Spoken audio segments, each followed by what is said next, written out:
हम बोलेंगे, सूली पे चढ़ना होगा चढ़ जाएंगे, लेकिन लड़ेंगे आखिर तक इनके खिलाफ। सारी हैं जो कन्विक्ट हो चुके हैं उनको छोड़ दिया जाए, उनके गले में मालाएं पहनाई जाए, उनको मिठाई खिलाई जाए। ये हमने कठुआ में भी देखा। नहीं, पहली बात तो ये है कि भारतीय जनता पार्टी महिलाओं के लिए कुछ नहीं करती। बेटी बचाओ बेटी पढ़ाओ का आपने जिक्र किया, उसका 60% बजट जो है वो एडवर्टाइजिंग पे गया है, जिसमें मोदी जी की बड़ी सी फोटो हर अखबार में छपती है। तो आप स्कीम निकाल दें, उसके बाद उसका 60-70% बजट जो है वो अपने आप को ही प्रचार करने में खर्च कर दें, तो उसको औरतों के लिए कुछ काम करना नहीं। लेकिन मीडिया को कंट्रोल भी तो मोदी जी ही करते हैं। मीडिया को कौन कंट्रोल करता है? अंबानी अडानी, जो उनके सबसे परम मित्र हैं।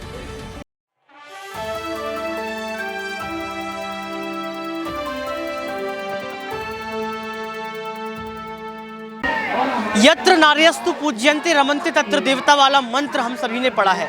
इस श्लोक को पढ़ने के बाद कहीं ना कहीं ये लगता है कि हमारे देश में, भारत देश में महिला बहुत सुरक्षित होंगी, लेकिन कहीं ना कहीं आज महिला खिलाड़ियों को कहीं ना कहीं प्रोटेस्ट करना पड़ रहा है। ये बताना पड़ रहा है कि जिस सरकार में आप जो है अपने आप को सुरक्षित मानते हैं, जो सरकार बेटी बचाओ बेटी पढ़ाओ का नारा देती है, कहीं ना कहीं वही सरकार जो है बेटियों के साथ अत्याचार करती है, शोषण करती है। जी हाँ, आप सही सुन रहे हैं, हम बात कर रहे हैं ब्रजभूषण शरण सिंह की। हमारे साथ मौजूद है इसी मुद्दे से बात करने के लिए शबनम हासमीन जी। मैम, आपका बहुत बहुत स्वागत है। मैम, आप कैसे देखती हैं कि एक तरफ जो है बीजेपी पार्टी बेटी बचाओ बेटी पढ़ाओ का नारा देती है, तो दूसरी तरफ कहीं ना कहीं यहाँ पर देखा जाए तो बेटियों पर अत्याचार होता है, और उन बेटियों पर जो कहीं ना कहीं हमारे देश का नाम रोशन करती हैं?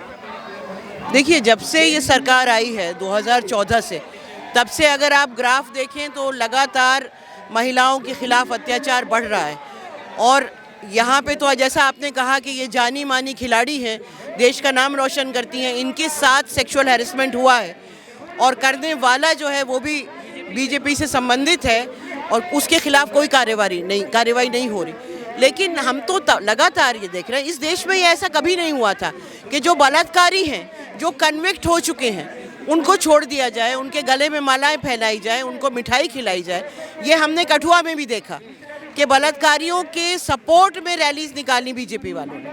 ये हमने अभी बिल्किस बानो का केस देखा, जो कन्विक्टेड लोग हैं उनको छोड़ दिया गया, और यही हम यहाँ देख रहे हैं। अब आज सुप्रीम कोर्ट ने आदेश दिया है, तो मुझे उम्मीद है कि उसका पालन अब इनको करना ही पड़ेगा। देखा जाए तो भारतीय जनता पार्टी स्त्रियों के लिए बहुत काम करती है, महिलाओं के लिए काम करती है, महिलाओं की मसीहा कही जाती है भारतीय जनता पार्टी। लेकिन कभी कभी ऐसा होता है कि भारतीय जनता पार्टी अपने ही नेताओं पर जो शिकंजा नहीं कसती है। आज सत्यपाल मलिक भी इनका समर्थन देने के लिए जो है मैदान में आ चुके हैं। क्या आपको लगता है कि क्या बीजेपी के नेता गलत करेगा तो उसका जो है यहाँ पर उसको कुछ नहीं, शिकंजा नहीं कसा जाएगा उस पर? नहीं, पहली बात तो ये है कि भारतीय जनता पार्टी महिलाओं के लिए कुछ नहीं करती।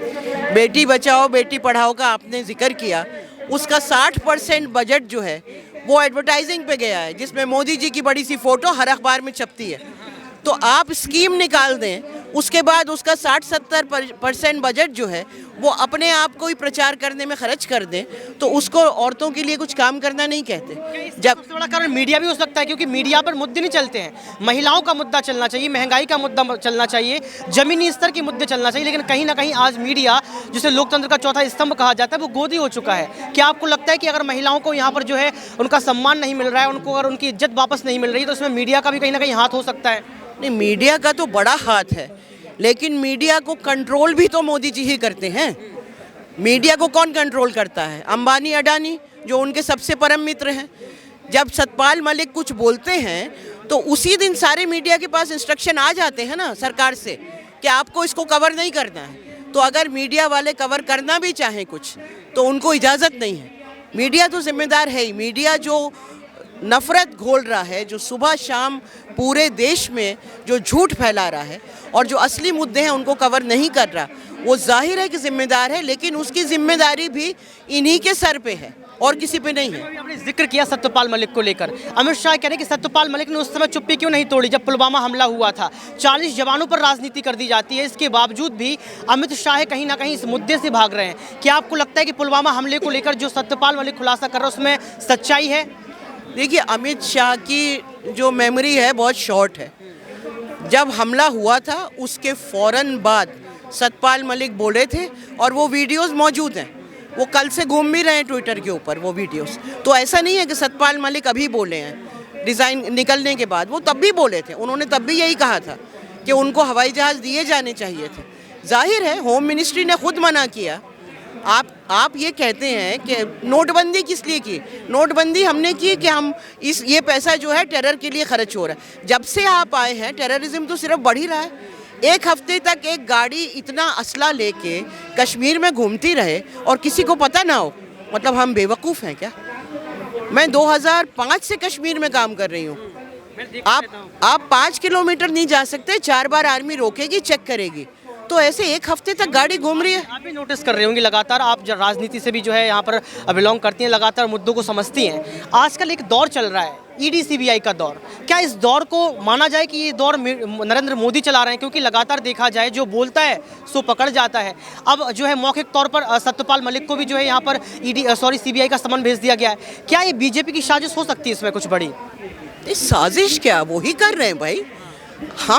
हम तानाशाही में रह रहे हैं ना। अभी तो बाकी देशों ने भी कह दिया कि ये डेमोक्रेसी अब फुल डेमोक्रेसी नहीं है। मोदी जी कहते रहे मदर ऑफ डेमोक्रेसी, लेकिन अभी लोकतंत्र के ऊपर जो हमला है, सुप्रीम कोर्ट पे जो हमला है, हमारी जो मीडिया को जिस तरह कंट्रोल कर रखा है, ब्यूरोक्रेसी में दम नहीं है कि वो बोल सके। कोई एक सेक्रेटरी लेवल पे कुछ बोल दे, कल ट्रांसफर हो जाए। डर क्यों भारत देश में? भारत देश विविधताओं के लिए जाना जाता है। भारत देश का नाम सुनने के बाद कहीं ना कहीं एक जज्बात पैदा हो जाता है, लगता है कि हम भारतवासी हैं। लेकिन एक जो डर वाला माहौल बन रहा है, आखिर क्यों बन रहा है? अगर बन रहा है तो बीजेपी सरकार को ही लोग क्यों चुनते हैं? देखिए, डर का माहौल इसलिए बन रहा है कि जो भी बोलता है, इंक्लूडिंग जर्नलिस्ट, 200-300 जर्नलिस्ट तो छोटी जगहों पे तो पता भी नहीं चलता कब किसको उठाया जेल में डाल दिया। जर्नलिस्ट जेल में डाले जा रहे हैं, एक्टिविस्ट जेल में डाले जा, हमारे साथी जेलों में है बोलने के लिए। तीस्ता 2 महीना अभी जेल में रह के आई हैं। किस दिन आप मुझे उठा लेंगे, अर्शमंदर को उठा लेंगे, किसको उठा लेंगे, हमें नहीं मालूम। लोग डरते हैं बोलने से। तो सत्यपाल मलिक को उठाने की भी चल रही है। उनके भी सीबीआई ने बुला ही लिया ना, तो जो बोले उसके यहाँ ईडी भेज दो, उसके यहाँ सीबीआई भेज दो, उसका एफसीआरए कैंसिल कर दो। तो लोग डरते हैं, और जाहिर है कि जब डर लगता है लोगों को तो फिर चुप होते जाते हैं। क्या ये जो महिला खिलाड़ी यहाँ पर बैठी हैं, जिन्होंने भारत देश का नाम रोशन किया, क्या इन महिला खिलाड़ियों को भी जेल भेजा जाएगा? क्या इनकी भी जो है कहीं ना कहीं बातों को निकाला जाएगा? क्योंकि लगातार देखा जाए तो भारतीय जनता पार्टी ने ब्रजभूषण शरण सिंह के लिए 2 महीने का वक्त निकाला था। 2 महीना पूरा हो चुका है, महिलाएं फिर से आ चुकी हैं। क्या यही देश है? अनफॉर्चुनेटली अब यही देश है। मतलब इनका क्या होगा मुझे नहीं पता। हो सकता है सुप्रीम कोर्ट के इंटरवेंशन के बाद कुछ हो, वरना आगे से इन्हें खेलने नहीं दिया जाएगा। तरीके हैं ना भाई, वो तो खिलाड़ी है, वो तो देश को रिप्रेजेंट करती है। आप किसी को आप जेल भेजते हैं, किसी पे आप केस लगाते हैं, किसी का आप कैरियर ख़त्म कर देते हैं। अलग अलग तरीके हैं, लेकिन ख़त्म किया जा रहा है। हिंदुस्तान में जो भारत की जो पहचान थी, यहाँ का जो लोकतंत्र था, जैसा आपने कहा जो डाइवर्सिटी थी, जो लोगों की अलग अलग सोच थी, सब पे कोशिश है कि एक ही जामा पहना दिया जाए। सब एक तरह सोचें, सब एक तरह बोलें, और सब एक तरह डर के अपने घरों के अंदर बैठे रहें।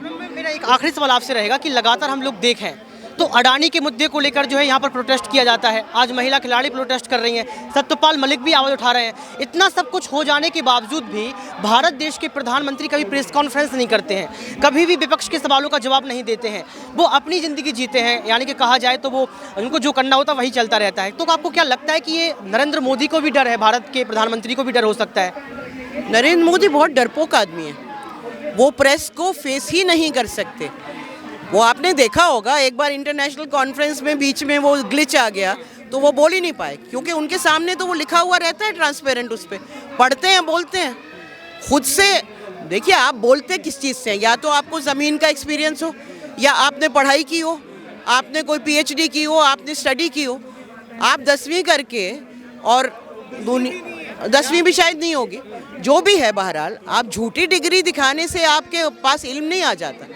और जब आपकी पूरी राजनीति यही राजनीति है कि आपको सिर्फ नफ़रत फैलानी है, आपको सिर्फ हिंदू मुस्लिम करना है देश में ताकि आपकी सत्ता बनी रहे, तो आप में हिम्मत कहाँ से आएगी? देखिए, बीजेपी हो, RSS हो, मोदी हो, ये सब डरपोक हैं। जिस दिन इनके सामने लोग खड़े हो गए ना बोलने को, ये भी हमारी आवाज़ों से उतना ही डरते हैं जो लोग, आम लोग जो ED और CBI से डर के घरों में बैठे हैं। ये देश को समझना होगा कि हमारी विरासत भगत सिंह की विरासत है, सावरकर की नहीं है। हम बोलेंगे, सूली पे चढ़ना होगा चढ़ जाएंगे, लेकिन लड़ेंगे आखिर तक इनके खिलाफ।